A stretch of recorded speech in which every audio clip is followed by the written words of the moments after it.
Nessa semana nós comemoramos em 31 de outubro, o dia da Reforma Protestante. Se alguém falar dia das bruxas, leva um banho, porque já me deram água aqui, só preciso tirar a tampa, né? E aí dou um jeito em vocês.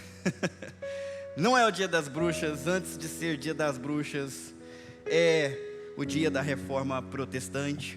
E eu queria convidar você para nós hoje refletirmos um pouco sobre esse tema, abrindo a sua Bíblia no Salmo 78, versículos 1, 2, 3, 4, 5. A gente vai ler alguns versículos. Eu queria que vocês lessem comigo o que está sendo projetado ali na tela. Vamos ler juntos?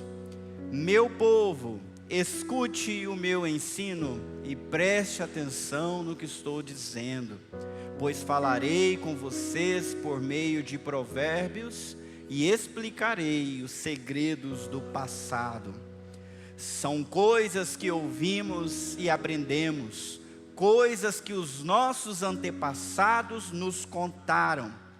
Não as esconderemos dos nossos filhos, mas falaremos aos nossos descendentes a respeito do poder de Deus, o Senhor, dos seus feitos poderosos e das coisas maravilhosas que Ele fez. Hoje não vai ser uma mensagem como de costume, mas muito mais uma aula de história, porque a instrução de Deus, e que o salmista fazia questão de lembrar ao povo, é que nós não devemos esquecer as coisas grandiosas que Deus fez. Nós devemos contar para os nossos filhos. Quem não consegue lembrar da história, está fadado a cometer os mesmos erros que outros cometeram. A história, como diz o pastor Hernandes Dias Lopes, é uma ótima pedagoga, mas ela também pode ser uma ótima testemunha contra aqueles que a desprezam. Nós não devemos ignorar o que aconteceu, para podermos olhar para o exemplo daqueles que serviram ao Senhor com fidelidade, olhar o exemplo negativo daqueles que não serviram e tomar providências. Mas uma coisa é verdade, a história é exatamente como Deus quer que ela seja. Deus, o nosso Senhor, é o Senhor da história. Ele fez coisas maravilhosas no passado, continuará a fazer no presente e vai fazer no futuro. Por isso hoje eu quero convidar você a gente pensar nesse tema, os poderosos feitos de Deus na história. Vamos orar mais uma vez? Senhor, nós sabemos que o Senhor é grande, já cantamos isso, mas muitas vezes esquecemos ou nos acostumamos com as historinhas da Bíblia, com as historinhas de outras pessoas que viveram antes de nós. E hoje eu quero te pedir que o Senhor nos visite com o teu poder e nos dê uma dimensão mais precisa do que o Senhor tem feito na história, para que nós possamos compreender o que o Senhor está fazendo na nossa história. Nos ajuda, Deus, através do teu Espírito Santo, nós te pedimos no nome de Jesus, amém? Eu sou uma pessoa conservadora, diria para vocês que eu me encaixo muito bem nesse perfil. Eu me sinto alguém mais tradicional, eu gosto das coisas boas que já aconteceram. De forma alguma eu poderia me classificar como um progressista, como um inovador, até porque eu amo história, e mesmo amando história, eu não posso dizer que chego aos pés do pastor Hernandes Dias Lopes. Então hoje eu vou falar algumas coisas aqui, que eu passei a semana inteira ouvindo ele pregar, porque cada vez que ele prega o sermão dele da reforma, ele melhora. Eu acho que só no YouTube eu encontrei umas 10 versões do mesmo sermão, né? Até porque não se inventa uma história nova, a história que aconteceu foi a que aconteceu, e cada vez ele prega com mais paixão sobre os poderosos feitos de Deus. Então hoje eu vou dar aqui uma palhinha para vocês, mas se vocês quiserem ver uma palavra abençoada mesmo, vai no YouTube para procurar o Hernandes Dias Lopes, Reforma Protestante, vocês vão ser mais abençoados do que através de mim. Eu quero começar da seguinte maneira: nós lidamos com o passado e com o presente, E a tendência mais comum de quem vive no presente é desprezar o passado.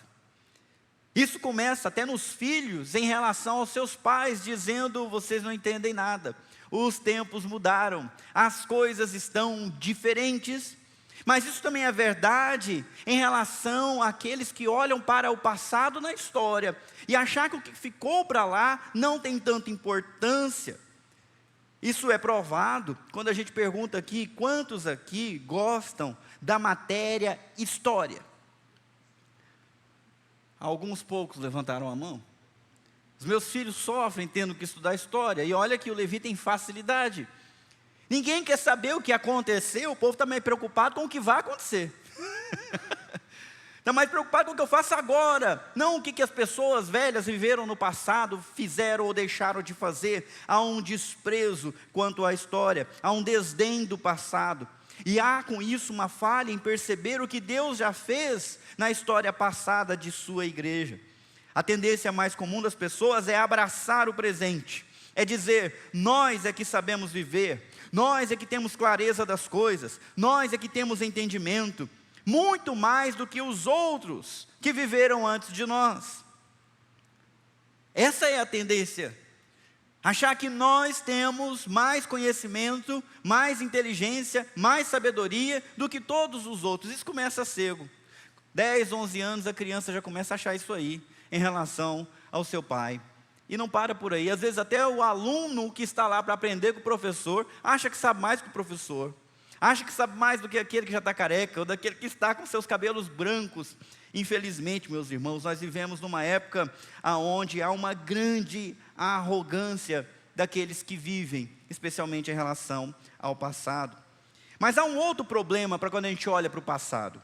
Existe uma maneira equivocada de olhar para trás, especialmente com diz respeito à religião.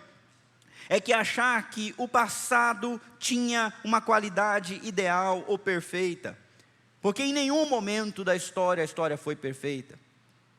Não devemos olhar para trás e achar que bons tempos eram os que foram e nunca mais os veremos, como se o passado fosse de alguma maneira santo, especial, mais do que o hoje, mais do que o presente. Considerar que um período no passado é norma para os tempos futuros, foi feito assim, agora tem que ser feito assim, porque é assim que é certo. Isso nós chamaríamos de tradicionalismo. Desculpa usar as palavras difíceis, mas você precisa aprender o que elas significam.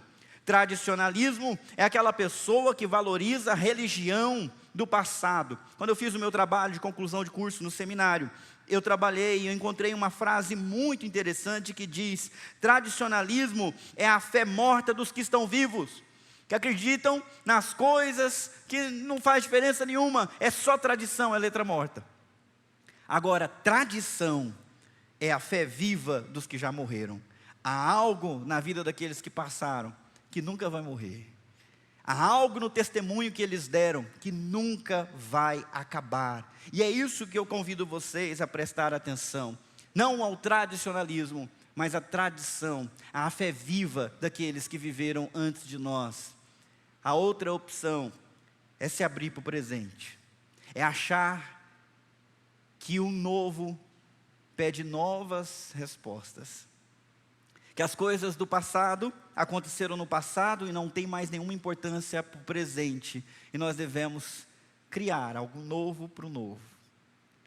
Hoje, muitas igrejas em todos os continentes estão se abrindo para a novidade, para o secularismo, para o mundanismo. E muitas igrejas estão perdendo a sua condição de testemunha de Cristo e se tornando mais uma nova versão das mesmas coisas que acontecem lá fora no mundo. Vivemos numa época em que se superestima o presente, despreza o passado. E esse desdém tem suas raízes no orgulho da ignorância, em não perceber como que é ignorante e mesmo assim é orgulhoso. Eu quero começar dizendo isso para vocês. Não somos os primeiros crentes inteligentes ou fiéis que já viveram. E com toda certeza não somos os melhores crentes da história. Concorda? Não precisa ir muito longe. Alguns sermões atrás estávamos nos comparando com os fundadores dessa igreja. E que vergonha dá quando a gente se compara com eles. porque foram muito além, viveram com muito mais intensidade, buscaram muito mais a Deus do que nós costumamos buscar. Isso devia nos colocar no lugar de humildade para aprender com aqueles que viveram antes de nós. Outra importante constatação é que Cristo sempre esteve ativo por meio do seu Espírito na história da igreja. O Espírito Santo não atua mais agora do que atuou na igreja primitiva. Ele sempre agiu como ele deveria agir na história da igreja. Então, se hoje nós temos o Espírito, homens e mulheres que viveram nos séculos passados também tiveram. Também eram cheios do poder e da graça de Deus. Nós não temos mais, não devemos nos envaidecer e nem nos esmorecer, porque o mesmo poder atua sempre. A história pertence a Deus. No entanto, essas tendências enganosas continuam agindo na história o tempo todo. Tradicionalismo, secularismo, religiosidade que não muda a vida de ninguém e amor ao mundo. Isso demanda um remédio. E a reforma protestante trouxe um remédio. Nós, na igreja presbiteriana, somos adeptos de uma confissão de fé de Westminster. Alguém já leu? Né? Estou falando que nós não somos os melhores presbiterianos que já passaram por essa terra, não é à toa. A confissão de fé de Westminster tem alguns capítulos expressando o que seria uma boa interpretação da Bíblia de maneira sistematizada. Em uma das suas constatações muito importantes é a seguinte: as igrejas particulares como a nossa são mais ou menos puras conforme nelas com mais ou menos pureza, ensinado e abraçado o Evangelho. Eu vou repetir: as igrejas locais, elas são mais ou menos puras, conforme nelas com mais ou menos pureza, ensinado e abraçado o Evangelho. As igrejas podem ser puras ou podem ser impuras, tudo depende se a palavra é pregada com integridade, é vivida com integridade. Uma igreja boa pode se tornar ruim, se isso não acontecer.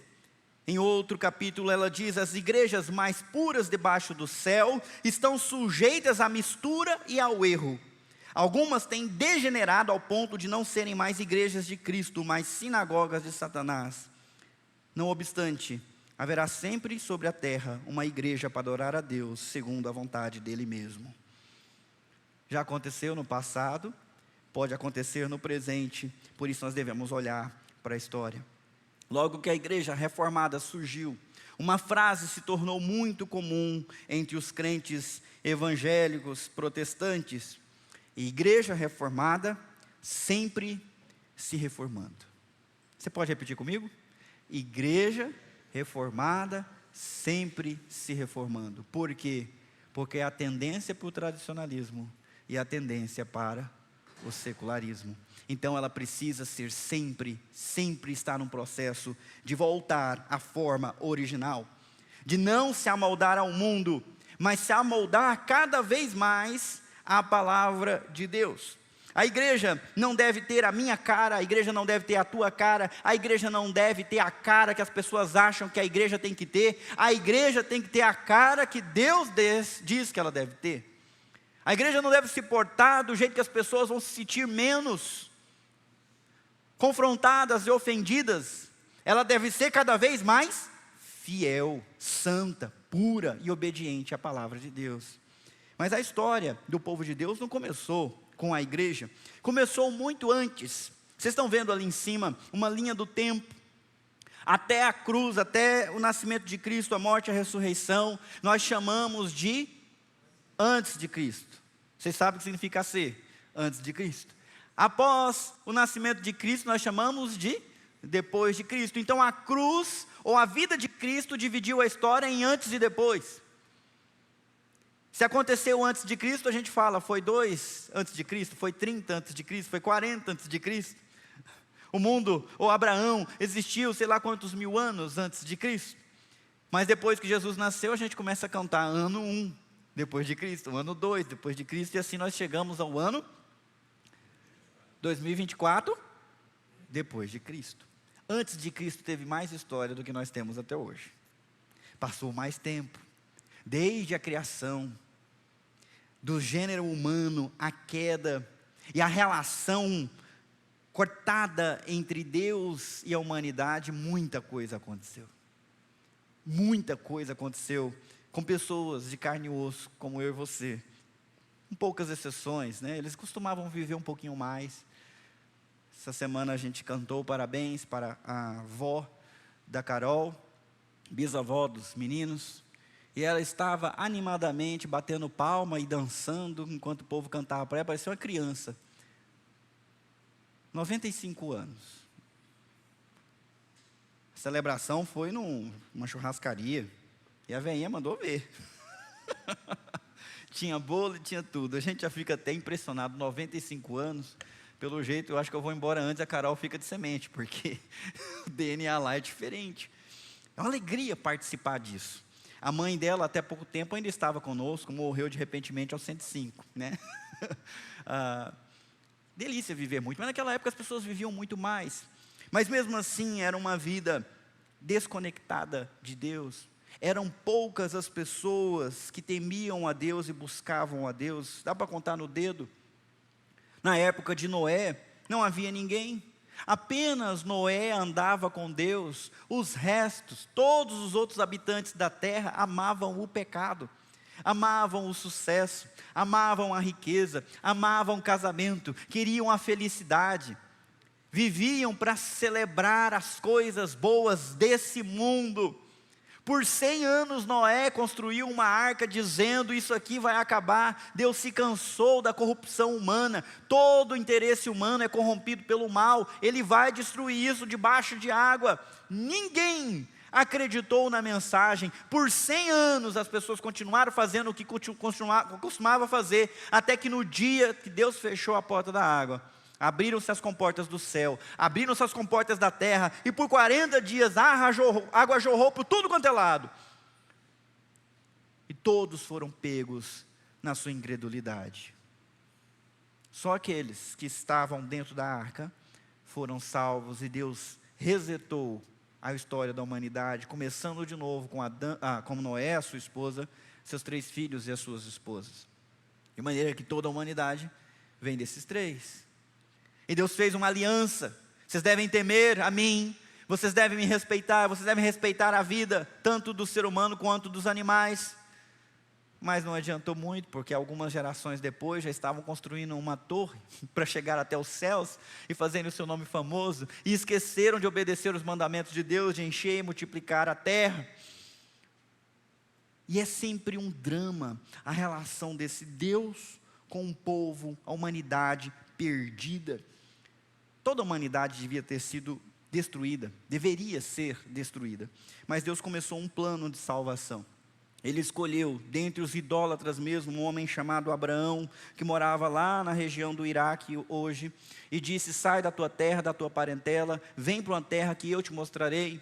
Eu vou fazer o seu nome famoso, eu vou te dar uma terra como posse, eu vou fazer de você uma grande nação, e através do seu descendente serão abençoadas todas as famílias da terra. E assim se inicia uma linhagem de gente buscando ao Deus Criador dos céus e da terra. Abraão é considerado o pai da fé. Seu filho Isaque herdou a fé, descobriu e se relacionou com o mesmo Deus, e se tornou um dos patriarcas. Passou a mesma fé para o seu filho mais novo, Jacó, que também teve o seu relacionamento com Deus, creu na promessa, teve 12 filhos homens, mais uma menina, e através desses 12 filhos, Deus cumpriu as promessas a Abraão e fez deles uma nação, e deu para eles a terra prometida, expulsando os que lá viviam diante deles.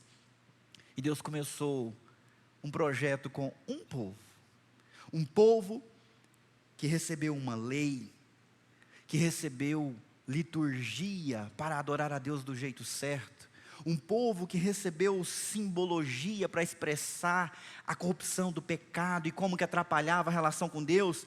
Reiteradamente eles tinham que fazer sacrifícios de ovelhas, de bois, para fazer a propiciação pelos seus pecados, para pagar o preço dos seus pecados, e assim eles se relacionaram com esse Deus. Eram o povo escolhido dentre todas as nações do mundo para ser a porção do Deus vivo. Não havia nenhum outro povo que conhecia Deus, só aquele povo. Eles viram os milagres, eles viram a libertação, eles foram tirados da escravidão do Egito. Deus abriu o mar vermelho, Deus mandou pragas, Deus sustentou eles no deserto, fez cair pão do céu, fez sair água da rocha. Deus se manifestou na montanha, fez tremer tudo. Eles viram a presença de Deus de dia como uma coluna de nuvem, à noite como uma coluna de fogo. Eles viram milagres, eles viram coisas maravilhosas. E Deus começou um projeto novo, um povo seu, queria lhe adorar com exclusividade, e ele seria o seu Deus exclusivo. Mas esse povo, como nós conhecemos a história, também se corrompeu, também foi infiel, também traiu a adoração a Deus, fazendo para si ou pegando dos outros povos ídolos, desobedecendo a lei, vivendo uma religiosidade hipócrita, falsa, uma adoração sem espírito e sem verdade, de maneira que a nação era todo mundo descendente de Abraão, mas poucos eram circuncidados no seu coração. Havia um remanescente fiel.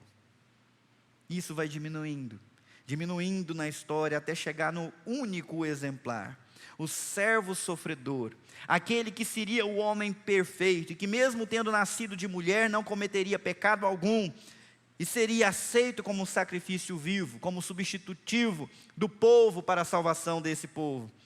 Veio ao mundo Jesus Cristo, descendente de Abraão, descendente de Davi, nascido na cidade de Belém, viveu uma vida sem pecado, caminhou por esse mundo que nós caminhamos agora, fez discípulos, curou os doentes, abriu os olhos do cego, proclamou a verdade, ensinou o que era culto de verdade, o que era obediência de verdade, e ao invés de ser aclamado, ao invés de ser adorado e reconhecido como a encarnação do próprio Deus, pois a glória dele se manifestou, ele foi desprezado pelo seu próprio povo, foi condenado à traição, morto e sepultado. Nós sabemos a história, mas no terceiro dia, ele ressuscitou. E os seus discípulos, que estavam desbaratados, desesperados e tristes, porque a sua esperança estava enterrada, perceberam que na realidade a sua esperança vivia, para não morrer nunca mais. E assim eles creram em Cristo e foram transformados. Em Atos capítulo 1, versículo 8, está escrito, a promessa de Cristo para os apóstolos: vocês receberão poder quando o Espírito Santo descer sobre vocês, e serão minhas testemunhas em toda parte, em Jerusalém, em toda a Judeia, em Samaria e nos lugares mais distantes da terra. E aí começa a história do povo de Deus e da igreja. Eles receberam poder para testemunhar. Atos 1:8 mostra qual é o programa que Jesus Cristo mesmo definiu, começando da capital de Israel, depois pela Judeia, e assim por diante, até onde, meus irmãos? Os confins da terra, até o Brasil. Esses discípulos iriam proclamar a verdade e ajuntar para Jesus Cristo o seu rebanho, das suas ovelhas perdidas. A salvação, a fé no Deus vivo, que no Antigo Testamento era exclusividade de um povo, em Cristo se tornou um presente, uma mensagem, uma boa notícia para todos os povos. Toda língua, toda tribo, toda nação recebe um missionário, recebe o testemunho, recebe essa mensagem. Nós vivemos nessa época. Quando a gente olha para o 1:8 e fala de Jerusalém, Judeia, Samaria, até os lugares mais distantes da terra, se a gente lê os capítulos de Atos, é exatamente assim que aconteceu. Se você quiser abrir a sua Bíblia e ir folheando, vai ser um bom exercício para você perceber. Em Atos, do capítulo 1 até o capítulo 7, o Evangelho se espalhou por Jerusalém e por toda a Judeia. Muitos creram, muitos judeus creram, inclusive líderes religiosos do Sinédrio. acreditaram em Jesus e no testemunho dos apóstolos. No entanto, houve inveja e houve perseguição. No capítulo 7, Estevão, um dos diáconos, foi apedrejado. E com o apedrejamento dele, a igreja recém-nascida na cidade de Jerusalém começou a ser perseguida. E os primeiros crentes em Cristo tiveram que fugir da cidade e procurar outros locais. Assim se inaugurou a primeira perseguição. Jesus disse: assim como perseguiram a mim, perseguirão também a vós. E quando eles foram perseguidos e proibidos de proclamar no nome de Jesus, eles davam saltos de alegria e festejavam, porque eles pensaram: que honra Deus nos considerar dignos de sofrer por causa do nome de Cristo. E o que parecia ser a morte da igreja se tornou semeadura na região, porque aonde aqueles discípulos recém-batizados iam, eles proclamavam a sua mensagem. Nos povoados em volta, o evangelho começou a se difundir. No capítulo 8 a 10, o evangelho chega à cidade da Samaria através do diácono Filipe. Também há a conversão de um etíope na estrada. Filipe chegou a Cesareia, uma cidade fundada pelo Império Romano. E também chega lá no capítulo 10, Pedro é convencido a ir na casa de um gentio, um centurião chamado Cornélio. E enquanto ele pregava, o Espírito Santo desceu sobre os gentios pela primeira vez. E eles também se tornaram parte da igreja do Senhor Jesus Cristo. Pela primeira vez, ela venceu a barreira cultural judaica e alcançou gente de outra nacionalidade. O Espírito de Deus agindo. Em Atos 11, até o capítulo 12, o evangelho chega à terceira maior cidade da época, Antioquia da Síria, que tinha de 150 a 200 mil habitantes. Barnabé vai trabalhar lá, Paulo vai trabalhar lá, e a igreja naquela cidade começa a crescer, porque o Espírito Santo atuava através dos crentes e muitas pessoas se convertiam. Ao mesmo tempo, começava uma nova perseguição em Jerusalém. Tiago, irmão de João, foi preso e morto pelos líderes políticos. Pedro foi preso, mas porque a igreja estava em oração, veio um anjo de madrugada e libertou ele. E ele saiu e fugiu e continuou pregando o evangelho. A história da igreja não foi fácil desde o seu começo. Nós precisamos lembrar disso, meus irmãos. Vocês estão comigo aqui ainda? Nós vivemos numa época boa demais, não é? Vida cristã fácil demais. Mas não foi assim sempre. Tiago, aquele que a gente canta na musiquinha, Pedro, Tiago e João no barquinho, morreu logo no começo da história, morto pelos líderes políticos que queriam agradar os judeus não convertidos ao cristianismo. O Tiago, que nós temos uma carta na Bíblia, não é o Tiago apóstolo, é o Tiago, irmão do Senhor Jesus Cristo, que também se converteu quando Jesus Cristo apareceu ressurreto para ele. Em Antioquia da Síria, o evangelho se expandiu, e dali surgiram pastores, e o Espírito Santo pediu para separar Paulo e Barnabé, para levar o evangelho em lugares distantes. E eles, em jejum e oração, durante vários dias, impuseram as mãos e abençoaram aqueles dois homens. E eles deixaram a igreja no seu momento de sucesso, para ir plantar onde ninguém plantou. Paulo e Barnabé, na primeira viagem missionária, passaram pela ilha de Chipre, no meio do Mediterrâneo. Chegaram depois a Antioquia da Psídia, Icônio, Listra e Derbe, na Ásia Menor, hoje é a Turquia. E aonde eles passaram, Deus abençoou e houve conversões. Judeus se converteram. E quando os judeus tinham seu coração duro para o evangelho, eles iam pregar para os gentios, e os gentios se convertiam. E a igreja crescia, plantada por homens valorosos, corajosos, cheios de ousadia e de vontade de levar a mensagem de Cristo para aqueles que estavam perdidos. Atos 15, nós temos o primeiro concílio da igreja. Porque com a conversão dos gentios, dos pagãos, os judeus começaram a impor regras, dizendo que se esses gentios quiserem ser salvos, além de crer em Jesus, eles devem passar pela circuncisão e eles devem obedecer à lei de Moisés, senão eles não serão salvos. E a igreja reúne os líderes na cidade de Jerusalém para decidir essa questão. O primeiro concílio. E obedecendo à direção do Espírito e o ensinamento da palavra, eles afirmaram: a fé em Cristo é suficiente. Vocês estão comigo, minha gente? Logo no começo da história, a religiosidade já quis atrapalhar e colocar barreiras para que os gentios se tornassem parte do corpo de Cristo.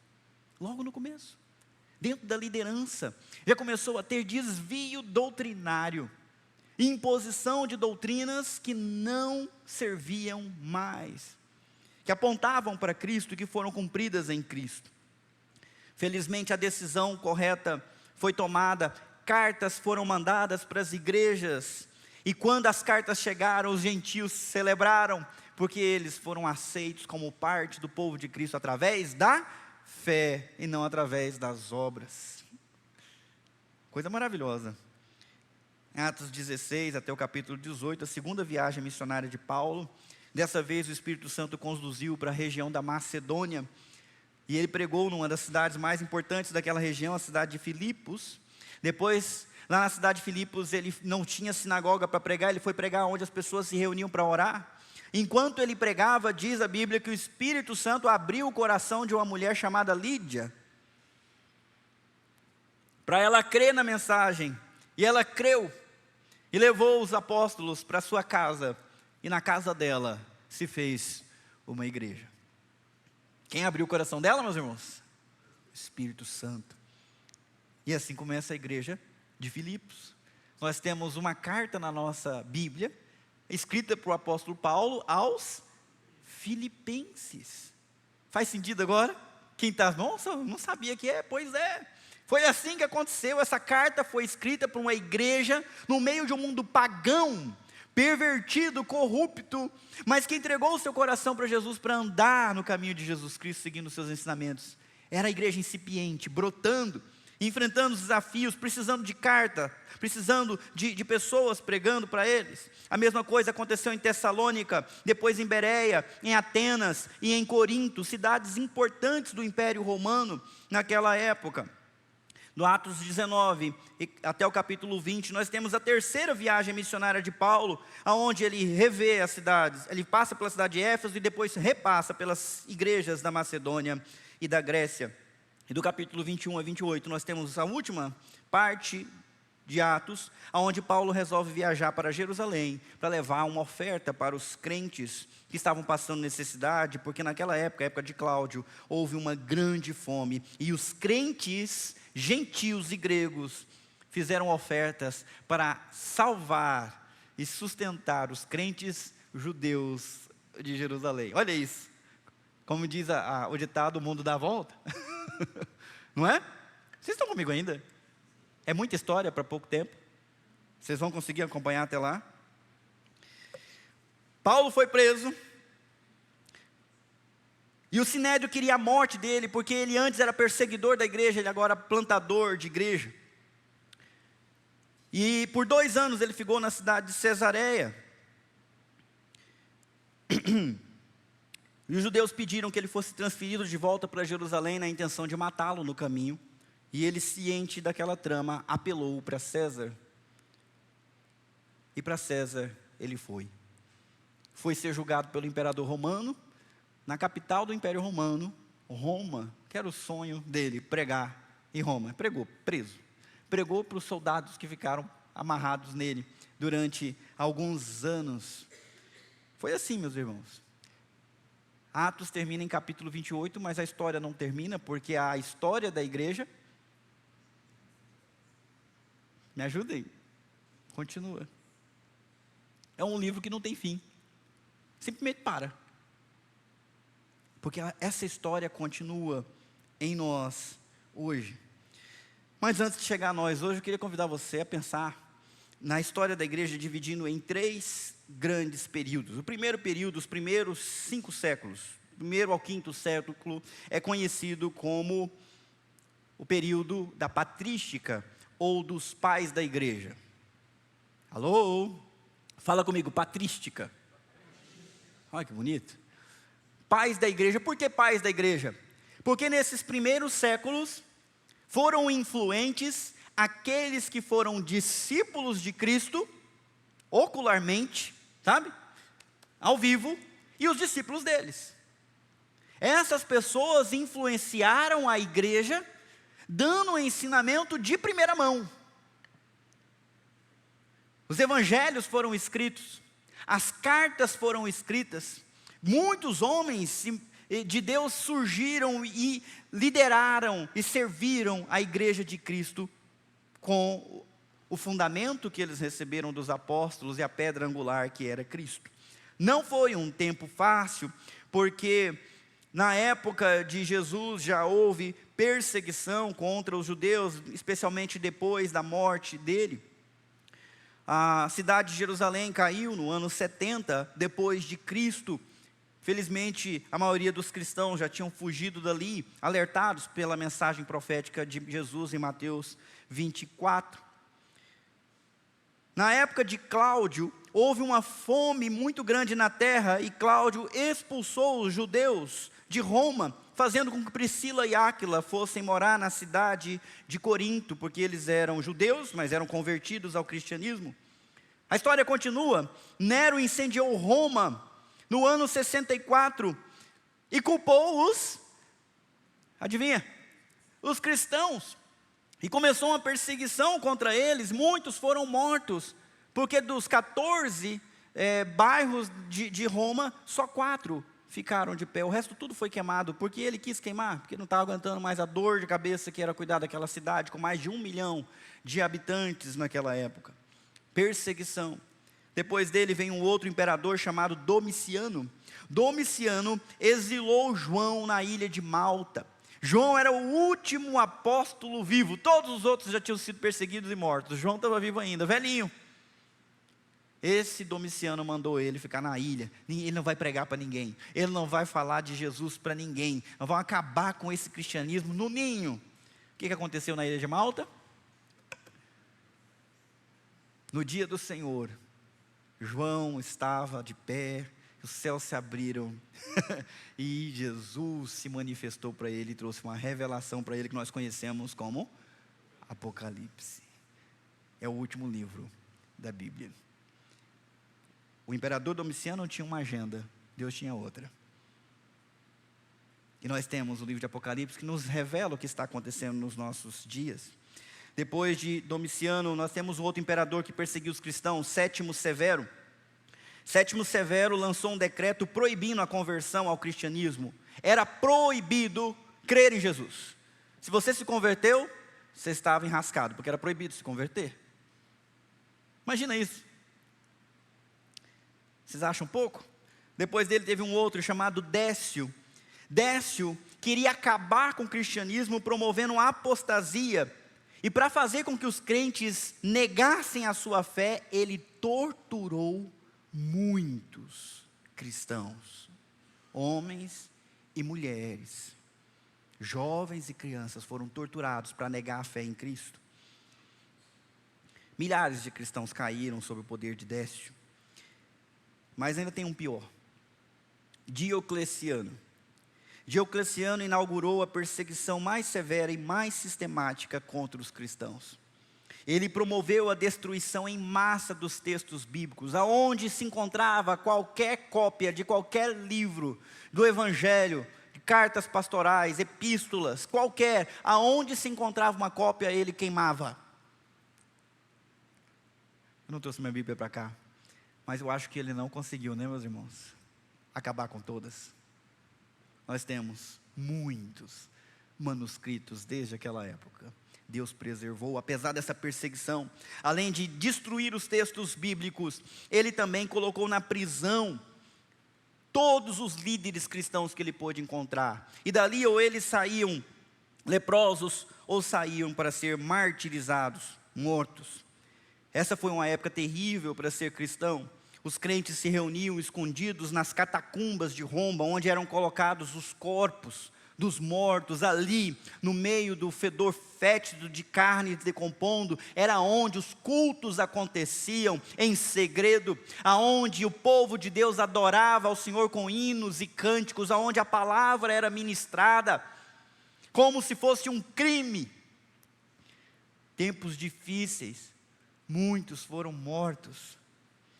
Mas a história vira, e subiu ao trono Constantino, que teve uma visão de que para vencer a guerra que ele estava enfrentando, ele precisava de um símbolo, o símbolo da cruz. E ele se converteu, e no ano 313 ele lançou o Edito de Milão, autorizando o cristianismo como uma religião. Mais do que isso, tornando o cristianismo a religião oficial dele e do império. E de uma hora para outra, aqueles crentes que eram perseguidos agora eram livres. O Estado que os matava agora construía templos para eles cultuarem ao seu Deus. Isso foi interessante, mas não foi de todo bom. Foi bom, porque agora ninguém iria morrer mais por causa da sua fé. Mas foi ruim porque ao invés de conversão, as pessoas começaram a encher as igrejas por conveniência. Não custava mais nada. Pelo contrário, havia benesses, vantagens em se tornar cristão. E as igrejas se encheram. A igreja se fortaleceu. Foi uma época difícil. Desde o 1º ao 5º século, a igreja enfrentou muitas heresias que tomavam lugar dentro da igreja.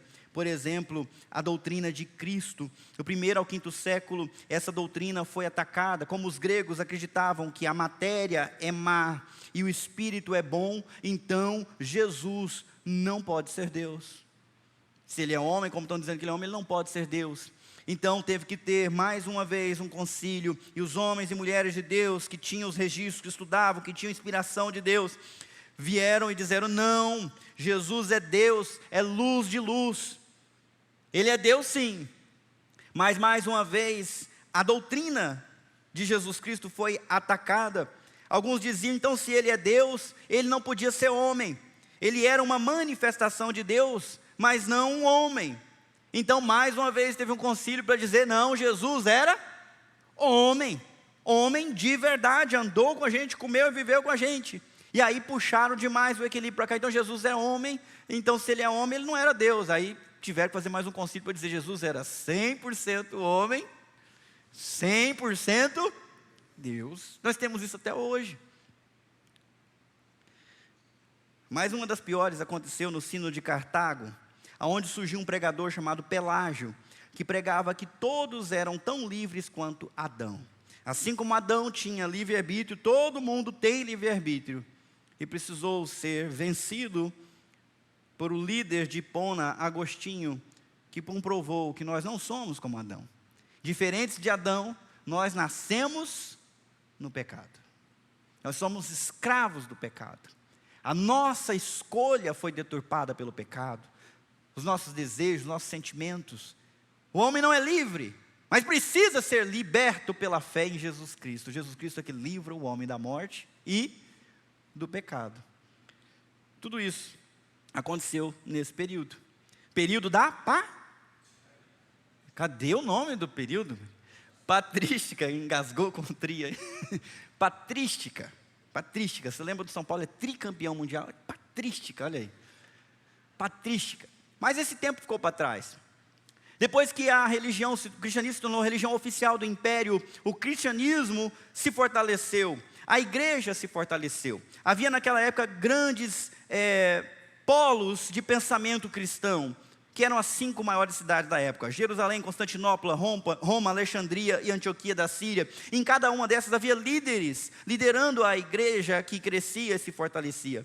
Mas em 604, o imperador romano Focas nomeou o bispo de Roma, Gregório I, como bispo universal. Esse aqui vai mandar em todos os outros. Quando Gregório ouviu essa proposta, falou: de jeito nenhum, eu não posso aceitar esse cargo de bispo universal da igreja, porque o bispo universal da igreja é só um. O cabeça da igreja é Jesus Cristo. Se eu aceitar isso, se alguém aceitar isso, eu me torno o anticristo. Não aceitou. Mas no ano 607, o mesmo Focas nomeou Bonifácio III, também bispo de Roma, bispo universal da igreja, e esse aceitou. E assim nós temos o primeiro Papa. Olha, mas peraí, você já deve ter ouvido que o primeiro Papa foi quem? Pedro. Um documento falso criado na França no século VIII, chamado Falsas Decretais de Isidoro. Um documento forjado, destruído por um autor brasileiro chamado Rui Barbosa, que era católico. Dizia que isso é um embuste, é uma mentira que você acha que criou. Primeiro Papa, ano 607 a.C. A igreja se fortalecia econômica e politicamente, mas se enfraquecia doutrinariamente. Começaram a surgir doutrinas estranhas que não estão na Bíblia, como por exemplo, Maria Imaculada. Ou seja, ela era pura e virgem quando teve Jesus e depois que teve Jesus, porque ela nunca se entregou ao seu marido José. Como se o pecado fosse o sexo fosse o pecado, entre marido e mulher fosse o pecado. Então ela é imaculada, nunca manchada. Isso foi decretado na idade das trevas, que vai do 6º século ao 15º. Também foi criada a ideia de Maria como intercessora. Nós não temos só Jesus ou só o Espírito Santo, nós também podemos pedir para a mãe. Afinal de contas, quando você pede uma coisa para a mãe, ela convence o filho. E surgiu essa doutrina dentro da igreja. Maria como corredentora. Não é só Cristo que salva, Maria salva também. Maria como ressurreta, ela ressuscitou dos mortos e foi assunta aos céus, a assunção de Maria. Todas essas doutrinas foram entrando e ganhando espaço e sendo colocadas para o povo receber como doutrina verdadeira, sem base bíblica. Maria como mãe de Deus e rainha dos céus, e as coisas não param. Surgiram as relíquias dos santos, pedaços da cruz, pedaços da roupa de Cristo, pedaços das roupas dos apóstolos, e se alguém tocasse nela, seria curado. E como era difícil ir, você podia comprar um pedacinho da cruz e levar para sua casa, ser abençoada. Pregos da cruz. Na época do Martim Lutero, há uma piada, quando ele está ensinando na igreja, dos 12 apóstolos, 18 estão enterrados na Espanha. Porque todo mundo tem um túmulo de um apóstolo. É verdade até que no Brasil, diz que Jesus andou por uma cidade chamada Belém do Pará. De onde saem essas ideias?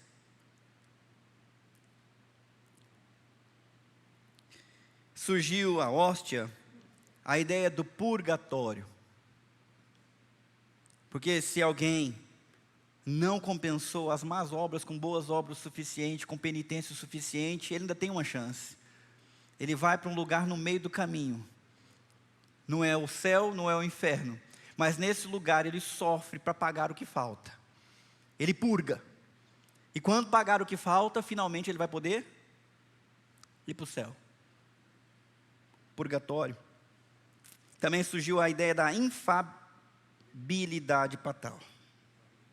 Infalibilidade papal. Oxe. O Papa, com a cátedra, é a voz de Deus. Ele que diz o que a Bíblia diz. Se ele diz que não é assim, não é assim. Ponto. Acabou. Surgiu também salvação pelas obras. A igreja dizia o que era certo e o que era errado, mas ela era permeada de cima a baixo pelo pecado, pela corrupção moral, pela politicagem, pela ambição. Vocês estão acompanhando, pessoal? Só que Deus agiu na história para restaurar tudo através de um movimento chamado Renascença. A Renascença tirou muito do poder que a igreja tinha. Cadê? Houve mudança na economia. Surgiu um povo chamado de burguês. Então agora a igreja não tinha todo o controle econômico, porque pessoas começaram a prosperar, descoberta das Índias, descoberta do Brasil, descoberta das Américas, o povo fazendo comércio, e uma nova classe social ascendeu com poder econômico. Houve mudança nas artes, Leonardo da Vinci, conhece? Né? Fazendo coisas mais bonitas. Antes era a igreja que dizia como devia ser feito a arte se libertou do poder ditatorial da igreja. A ciência, Nicolau Copérnico, por exemplo, descobriu que não era o Sol que girava em torno da Terra, mas a Terra que girava em torno do Sol. Nunca teve coragem de falar isso em vida, porque se ele falasse isso, ele seria morto. Então, ele só falou quando já estava perto de morrer mesmo.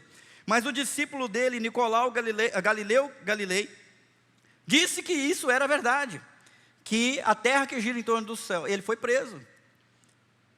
Ou você retira o que você disse, ou você vai ser morto. Você sabe o que ele fez? Eu retiro o que eu disse, mas que gira, gira. Mas a ciência ganhou a chance de se desenvolver na época da Renascença. A política mudou. E a religião também começou a sair de debaixo do controle absurdo da igreja, que naquela época era a católica única. As missas eram celebradas em latim. A Bíblia não era permitida que uma pessoa a tivesse, porque poderia deixar louco. Ela tinha que se contentar com as interpretações dos outros, mas ter uma Bíblia para ela ler, ela não podia. Nem o culto ela entendia o que estava acontecendo. Amém. Só falavam palavras decoradas no seu culto. Mas, através da Renascença, as coisas começaram a mudar. E mesmo no começo, no meio desse tempo, em 1140 e 1217, surgiu um homem chamado Pedro Valdo, na França, comerciante que abandonou sua riqueza e pregava sobre a simplicidade cristã, traduzindo partes da Bíblia para a língua comum. Seus seguidores, os valdenses, condenavam o luxo do clero, que a igreja era muito rica, e defendiam uma vida simples voltada ao evangelho. Sabe o que aconteceu com ele? Foi morto. John Wycliffe, na Inglaterra, conhecido como estrela d'alva da reforma, foi um teólogo que traduziu a Bíblia para o inglês e criticou a autoridade papal, o culto às imagens e às indulgências. Ele defendia que a Bíblia deveria ser a única autoridade para os cristãos e que todos deveriam poder lê-la em sua própria língua. O que aconteceu com ele?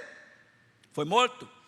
John Hus, na Boêmia, a atual República Tcheca, inspirado pelos escritos de Wycliffe, Hus criticou a corrupção do clero da igreja, a venda de indulgências e o abuso de poder da igreja. Defendia que Cristo era o único cabeça da igreja. Foi excomungado e queimado na fogueira em 1415. E enquanto ele estava sendo queimado, ele disse: hoje vocês estão queimando um ganso, porque o nome dele, Hus, significa ganso. Mas daqui a um tempo vai surgir uma águia e vocês não vão conseguir queimar. Adivinha o que aconteceu daí a 100 anos? Martinho Lutero pregou as 95 teses na Capela de Wittenberg. E esse não foi morto. Antes disso, Girolamo Savonarola, em 1452 e 498, pregava na Itália. Um frade dominicano, na cidade de Florença, pregava contra a corrupção, o luxo na igreja e entre a elite. Criticava o Papa Alexandre VI e clamava por reformas morais. Foi executado como herege, mas inspirou críticas às práticas da igreja e foi visto como precursor do espírito da reforma. Mas ainda faltava uma coisa. Faltava um cara muito inteligente inventar uma coisa chamada imprensa. O que é imprensa? Se você falar que é jornal, você está errado. Imprensa é uma máquina para produzir livros, cópias de livros. Gutenberg inventou a imprensa. E logo após, a fogueira da reforma acendeu. Nós conhecemos o nome do cara, não é? Martinho Lutero era um monge agostiniano, doido por causa dos seus pecados. Passava todo dia 2 horas no confessionário, tanto era a culpa que ele sentia. E por mais penitência que pagava, nunca se sentia em paz com Deus. Até que um dia ele encontrou na Bíblia, Romanos capítulo 1, mas o meu justo viverá pela fé. E ele entendeu que não era a penitência que salvaria ele, do pecado, da morte, mas era a fé em Jesus Cristo. Foi na época dele que surgiu uma ideia para conseguir mais dinheiro para a igreja reformar a capela de São Pedro em Roma. O Papa começou a vender indulgências. Quem lembra o que é isso? Indulgência. Sabe o que é, não? Vou explicar. Estou aqui para isso, né? É o seguinte: os santos viveram uma vida tão perfeita, que na hora que fizeram a conta das boas obras versus más obras, eles passaram tanto, tinha tanto crédito, sabe? Tantas boas obras a mais, que isso foi para um cofre. Mas se você aí está pecando, e não acha que vai conseguir fechar a sua conta, não tem problema, nós temos um cofre. E o Papa pode, mediante uma boa oferta, prescrever uma bula papal, te dando perdão por 1 ano, 2 anos, 5 anos. Se a oferta for boa mesmo, para a vida toda. E aí você pode viver, pode pecar, porque já está resolvido. O crédito foi tirado do cofre e foi colocado na tua conta. E isso começou a ser vendido em todo quanto é lugar, nas paróquias, até que chegou Johann Stetzer na capela, na paróquia, aonde Lutero servia para vender as tais indulgências. Imagine você ter um parente que bebia muito, que bateu na esposa, que tinha uma segunda família, mas você ama esse parente, você, coitado, está purgando no purgatório, mas chega alguém falando: olha, se você se sacrificar, fazer das tripas coração e der uma boa oferta, eu levo a bula para o Papa, e ele tira o seu parente do purgatório. Não é à toa que as capelas de Roma são folheadas a ouro. Muito dinheiro rodou para salvar vidas do purgatório. Gente, tem isso na Bíblia? Alguém que já leu de cabo a rabo, Gênesis, Apocalipse, por favor, pode me dizer onde que saiu isso? De onde saiu isso?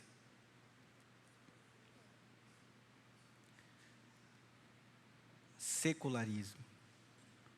Doutrinas da cabeça do homem infiltrando dentro da igreja, afastando ela da palavra, corrompendo ela, para se tornar uma fonte de dinheiro, de domínio, de controle, um desvio.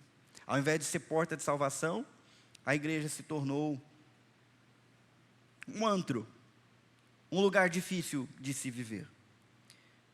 Lutero não pôde aceitar, ele escreveu 95 teses e fixou na porta da capela, porque era um mural onde todo mundo ia ler as últimas notícias, e havia ali 95 razões bíblicas para dizer que aquilo não existia, que a autoridade papal não existia, que o purgatório não existia, que as penitências não funcionavam, e isso gerou um grande transtorno, uma grande efervescência. Ele foi acusado, ele foi chamado para ser julgado, e no seu julgamento, os livros foram colocados sobre a mesa, muitos príncipes reunidos, toda a autoridade da igreja católica reunida. Ele sabia que ele poderia morrer como John Huss tinha morrido antes dele.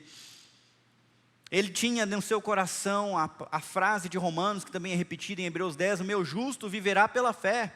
Se ele se afastar, porém, não me agradarei dele. E no dia específico, na dieta de Worms, em 1521, mês de abril, falaram para ele: você nega tudo que você escreveu ou não? E diante daquela pergunta, ele pediu uma noite para pensar e para orar. Disse que essa foi uma noite terrível, onde ele foi atacado por Satanás, chegou até tacar o seu tinteiro na parede. No outro dia, mais uma vez, colocaram os livros e perguntaram: você nega o que você escreveu ou não?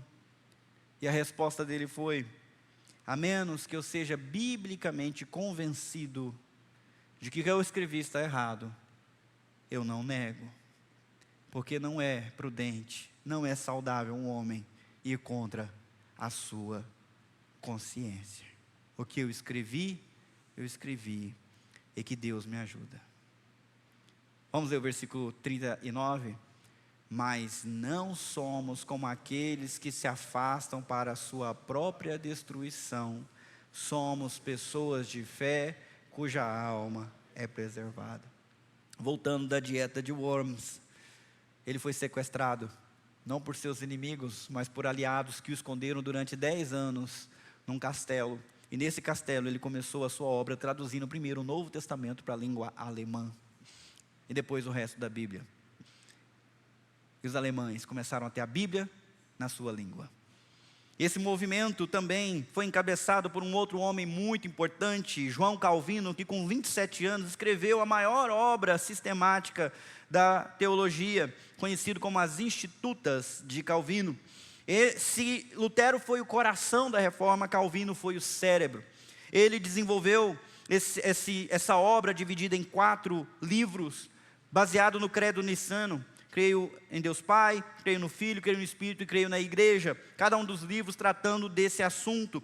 Esse francês se tornou alguém que fundamentou a doutrina protestante, cristã e bíblica na sua época, no século XVI. Ele estava indo para a cidade de Estrasburgo para se dedicar aos seus estudos e aos seus escritos, e passou pela cidade de Genebra. E lá ele encontrou um cara que queria ajuda, porque a cidade tinha decidido largar o catolicismo e abraçar o protestantismo, mas não havia nenhum apologeta, nem alguém que conseguisse ensinar o povo. Então, o líder dessa revolução, ao saber que Calvino estava passando por ali, foi conversar com ele e falou: fica e nos ajuda. E ele disse: não posso, tenho outros planos, eu vou para Estrasburgo estudar. E o cara tentou convencer de todos os meios, até que um momento olhou para ele: que Deus amaldiçoe os seus estudos, se diante de uma necessidade tão grande você vai dar as costas para a gente.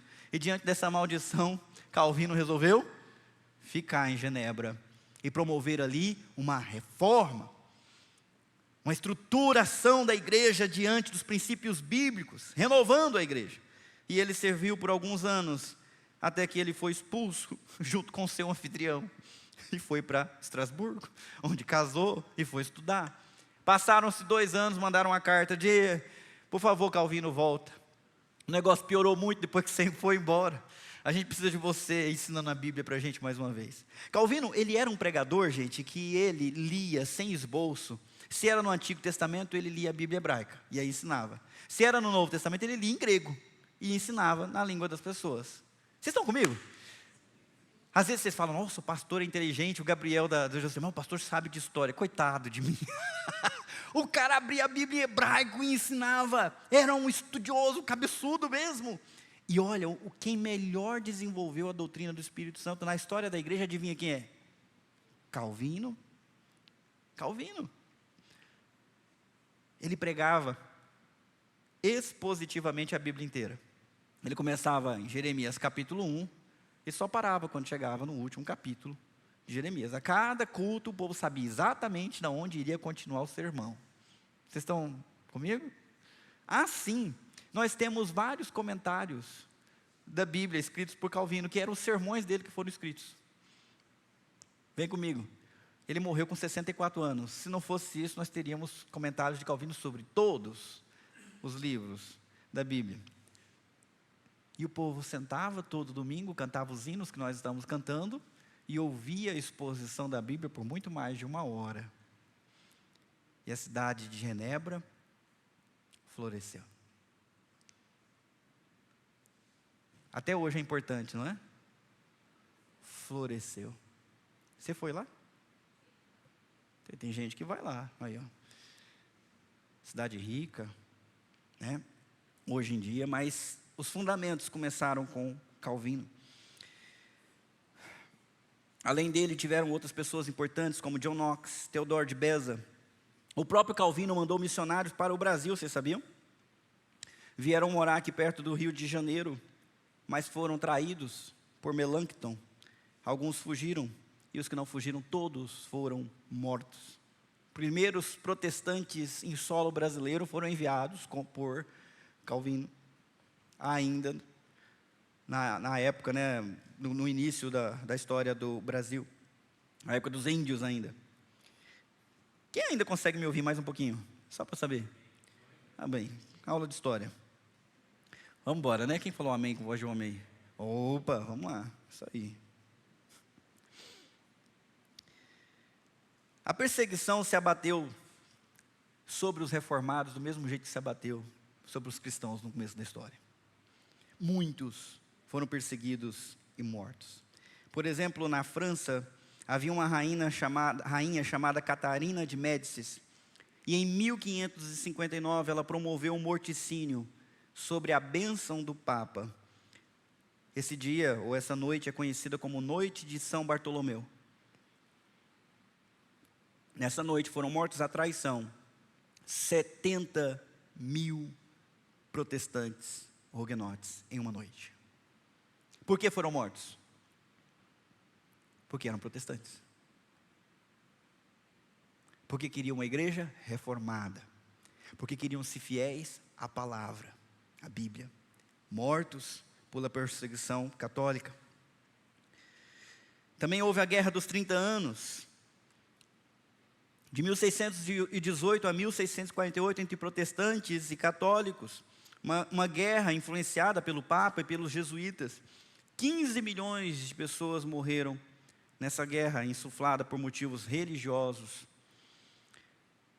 Nós precisamos lembrar, meus irmãos, o quanto custou a liberdade religiosa que nós temos hoje. Henrique VIII criou a igreja anglicana para ter um herdeiro. Não porque ele se converteu, mas porque ele queria ter um herdeiro e a mulher dele não dava para ele um menino, então ele queria se casar com Ana Bolena. Então ele criou uma igreja, se tornou o líder da igreja, a igreja reformada, mas não conseguiu ter um filho de qualquer forma. O filho dele, que ele teve com outra esposa, Eduardo VI, morreu. Mas antes de morrer, ele começou a reinar bem novinho, foi até os 16 anos. Ele tinha ao seu lado 3 conselheiros protestantes, que estavam transformando a Inglaterra num lugar maravilhoso, fazendo a reforma protestante. Mas com a morte dele, a sua irmã mais velha, Maria Tudor, também conhecida como Maria Louca, mandou matar os 3 conselheiros do falecido rei. E começou uma perseguição contra todos os cristãos protestantes da Inglaterra. E eles fugiram para os lugares onde a reforma já estava estabelecida. Por anos foram para Genebra, para a Alemanha, para outras cidades. Um deles, John Knox, saiu da Escócia e foi se refugiar aos pés de Calvino, onde foi ensinado pela palavra. Quando essa rainha morreu, quem assumiu no lugar dela pediu o retorno dos cristãos reformados e protestantes, e eles voltaram fazendo algumas exigências. Nós voltaremos, mas nós queremos uma igreja que tem uma teologia pura, uma liturgia pura, um governo puro e vidas puras. E ao voltar, eles acabaram criando um movimento de avivalista chamado puritanos. Alguém já ouviu falar? Os puritanos. Quakers. Tudo começou assim. John Knox, quando ele voltou para a Escócia, ele ajoelhava todo santo dia no mesmo lugar, dentro da sua casa, um assoalho de madeira. Se você for na casa do John Knox hoje, os buracos do joelho dele estão lá. E ele orava uma oração. Quem lembra? Falaram baixinho, eu não ouvi. Dá-me a Escócia ou morrerei. E orava com fervor para que Deus salvasse o seu país. E em um ano Deus salvou o país inteiro.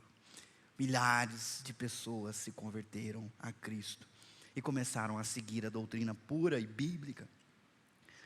Avivamentos surgiram em todos os lugares.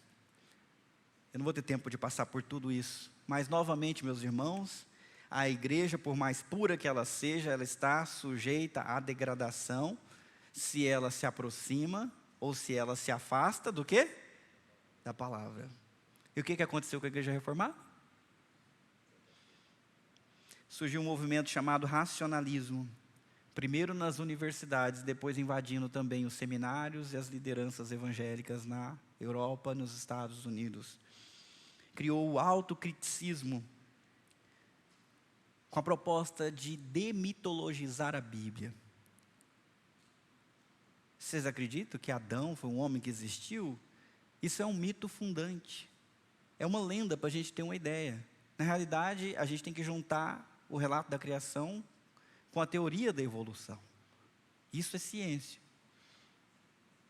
Vocês acham que Maria realmente teve um filho virgem? Isso é só uma história. E começaram a criticar as histórias e sobrar muito pouco do texto bíblico. A Bíblia foi dessecada através dessa razão acima da fé. Não há milagres, eles diziam. A Bíblia precisa ser atualizada. E agora eu vou falar uma frase do Hernandes Dias Lopes. Presta atenção. A Bíblia não é nova, a Bíblia não é velha, a Bíblia é eterna. Ela não precisa de correção e de atualização nenhuma.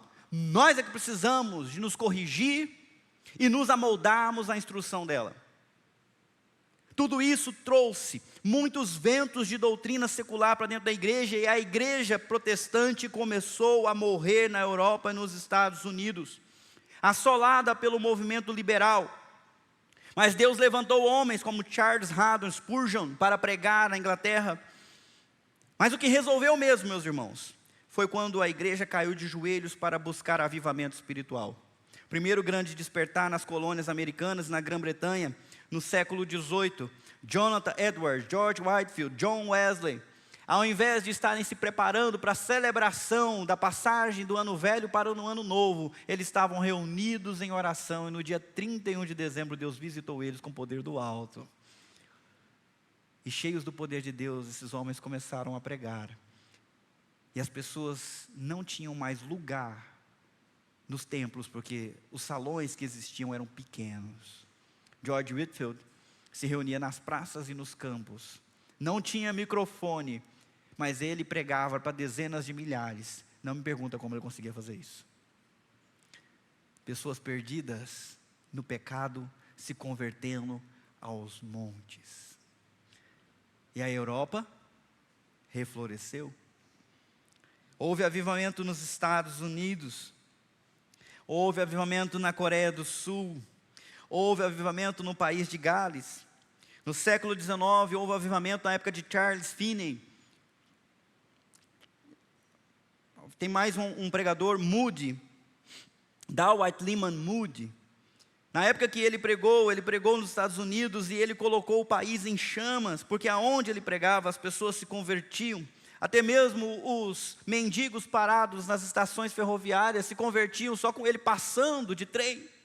O Espírito de Deus movendo, trazendo consciência de pecado, as pessoas confessando seus pecados em público, para poder deixar a vida para trás, se rendendo a Jesus Cristo de verdade, famílias sendo restauradas. Aí eu pergunto para vocês, você sabe como que surgiu a igreja presbiteriana aqui no Brasil? Um jovem rapaz, seminarista, estava ouvindo um desses avivalistas pregando, e ao ouvir a pregação, ele não quis nem terminar o seu seminário. Deus está me chamando para o Brasil. Ashbel Green Simonton veio plantar a igreja presbiteriana no Brasil. A igreja presbiteriana no Brasil, ela é fruto da oração, ela é fruto da palavra, e ela é fruto da ação do Espírito Santo. A igreja presbiteriana, que nós fazemos parte hoje, está aqui porque pessoas resolveram buscar a Deus de verdade, porque pessoas resolveram obedecer a Deus de verdade, e porque elas buscaram o Espírito Santo e foram cheias do Espírito Santo. Amém, meus irmãos? Amém. Diante disso, o que fazer? Quantos somos aqui hoje? Conta para mim, rapidinho. Vamos falar pelo microfone. Quantos somos?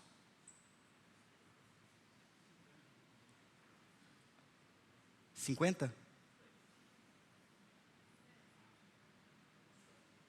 estou esperando o Mateus ali. Ó. Ele perdeu a conta. Cerca de 50 pessoas. 45? Nem 50. Contos de baixo, 50, redonda. Você sabe o que foi necessário para alguns desses avivamentos começarem? Uma pessoa só.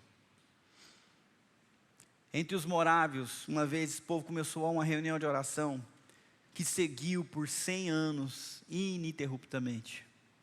As pessoas se revezavam buscando a Deus em oração por 100 anos e Deus os visitou. O avivamento na Coreia, em 1907, começou depois que as pessoas começaram a buscar a Deus em oração. Deus tem misericórdia, perdoa os nossos pecados.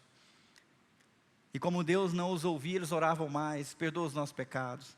Até que um pastor se levantou e disse: meus irmãos, Deus não está abençoando a gente porque eu tenho um pecado. E ele confessou o dele.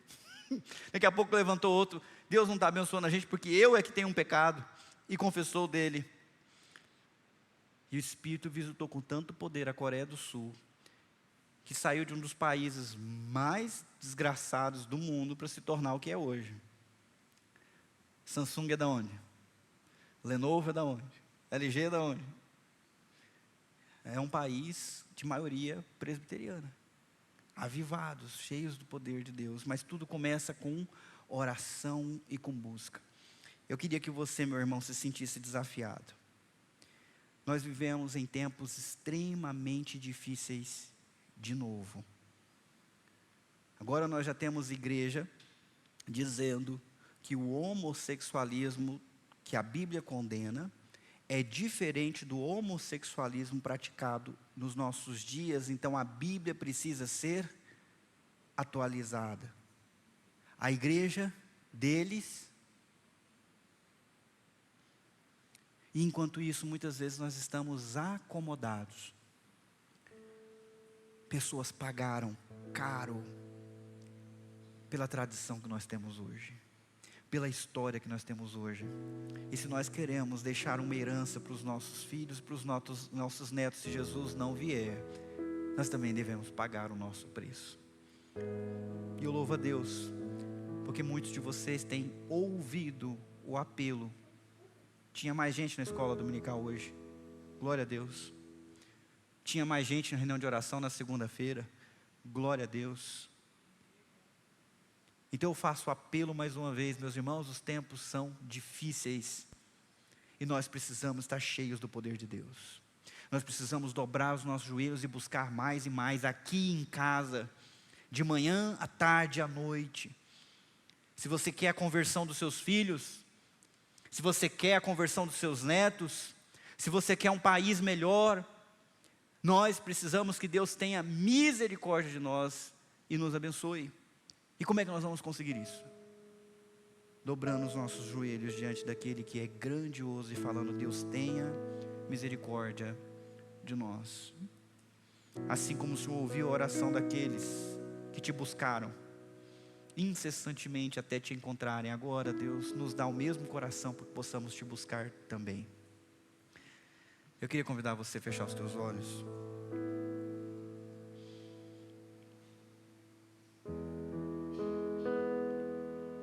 Eu quero que você entenda que o que você faz aqui faz parte de uma história muito maior, meu irmão. Você foi colocado num plano de redenção do mundo inteiro. Você recebeu a mesma fé que Pedro recebeu, que os apóstolos receberam. Você foi colocado no mesmo time de Martinho Lutero, João Calvino, John Knox. Você é herdeiro de uma fé viva e poderosa para transformar a realidade, a história, o mundo. A igreja do Senhor Jesus Cristo é a esperança do mundo e você faz parte dela. Nós precisamos encontrar poder, nós precisamos buscar unção, compaixão, para conseguir ministrar nesses tempos difíceis. Você que tem parentes perdidos, colegas que ainda estão perdidos, pessoas que estão escravas na bebida, no pecado. Você que tem visto jovens e adolescentes seguindo a doutrina desse mundo, se tornando pessoas impuras, lascivas, seguindo a doutrina da Anitta, seguindo a doutrina de Hollywood, seguindo a direção desse mundo e se perdendo. Essas pessoas só têm uma esperança, é Deus. E nós podemos buscar Deus por elas e para elas. Não importa se você é novo, se você é velho, se você é homem, se você é mulher, se o poder de Deus visitar a tua vida e nos visitar como uma igreja, nós poderemos fazer uma grande diferença, assim como outros fizeram antes de nós. Vamos orar. Senhor, é tão bom fazer parte de uma história e saber, ó Deus, que não é uma história escrita por homens, é uma história escrita pelo Senhor. O Senhor nunca deixou se apagar a luz do testemunho na história da humanidade. Mesmo na época de Noé, o Senhor manteve um pregador, falando a verdade, proclamando a verdade, vivendo a verdade. Mesmo diante da perseguição contra os apóstolos, o Senhor não deixou que eles matassem todos. O Senhor não deixou que todos os cristãos fossem mortos no Coliseu, crucificados, de tal forma que o mundo ficasse sem o teu testemunho. E agora, Deus, em que muitas vozes se calam e o mundo entra nas trevas novamente, eu quero pedir, Deus, que o Senhor nos escolha para sermos luz nesse período. Que o Senhor nos acolha, que o Senhor nos acenda, que o Senhor derrama sobre nós esse teu espírito, esse temor, essa paixão que visitou a vida desses homens e tantas mulheres. Que o Senhor nos dê um coração tão faminto, tão sedento, que nós venhamos te buscar até te encontrar. E que o Senhor derrame sobre nós o teu espírito e o teu poder, nos dando ousadia para pregar a verdade. E mesmo que se levante a perseguição, como de fato tem acontecido no nosso país, mesmo que nos proíbam de proclamar o Evangelho nas escolas, nas praças, nas repartições públicas, Deus nos dá coragem de nos mantermos fiéis ao Senhor, de não nos importarmos com a nossa segurança, com a nossa integridade, mas nos preocuparmos com as vidas que estão se perdendo, com aqueles que estão sendo enganados por Satanás, sem ouvir a mensagem pregada de uma forma que consigam entender. Deus, mais uma vez, levanta a igreja presbiteriana e a nossa igreja local. Nós vivemos numa cidade com milhões de habitantes, e as gerações novas, ó Deus, estão perdidas. Nós queremos alcançar. Muitos idosos ainda não ouviram o teu evangelho de uma forma que lhes persuada. Nós queremos alcançá-los. Casais estão perdidos, estão vivendo na desgraça por não ter a tua instrução, por não terem nascido de novo. Famílias estão se desfazendo por causa do poder do pecado, e o Senhor nos deu autoridade para vencer o pecado através da mensagem, através do poder do evangelho. Deus, batiza-nos com esse poder mais uma vez. Visita a nossa história, Seu Deus, mais uma vez. O nosso país, o Brasil, nunca experimentou tal sorte de avivamento. Por que não agora, Senhor Deus, o Senhor derramar isso sobre nós? E fazer do nosso país um celeiro de missionários para o mundo inteiro. Uma luz brilhando nesse tempo de trevas e fazendo renascer a esperança. Eu peço a tua bênção sobre a igreja presbiteriana, mas não só ela, as igrejas fiéis ao Senhor, a igreja batista, luterana, anglicana, congregacional, as igrejas históricas ou pentecostais, mas que amam o Senhor. Ah, Senhor Deus, que todas essas denominações se aproximem da tua palavra, que se aproximem do Senhor com paixão em oração, confessando os seus pecados, abandonando as más práticas e se santificando para o Senhor, para que o Senhor possa usar esse povo separado e fazer os teus milagres e exaltar mais uma vez o teu nome, a tua misericórdia, a tua compaixão nos nossos dias. Nos ajuda, Deus, que esse poder seja liberado sobre nós, começando de perto para fora, começando dentro de casa.